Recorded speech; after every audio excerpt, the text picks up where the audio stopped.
okay? Your child is feeling he's lost at sea. And if you're going to guide them towards a solution, what you need to do is you need to get into the boat first. You can't navigate from over here when they're in a boat in a stormy sea over there. It's not going to work, okay? So you kneel down, you label the emotion. I can see that you're really angry. I can understand. You must feel, oh my goodness, you feel so strongly about this.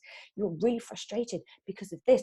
And you keep going and you keep labeling that emotion so that your child is clear on what is actually happening to them.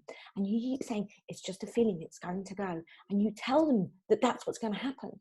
And I promise you, your child is going to come down here so much quicker, okay?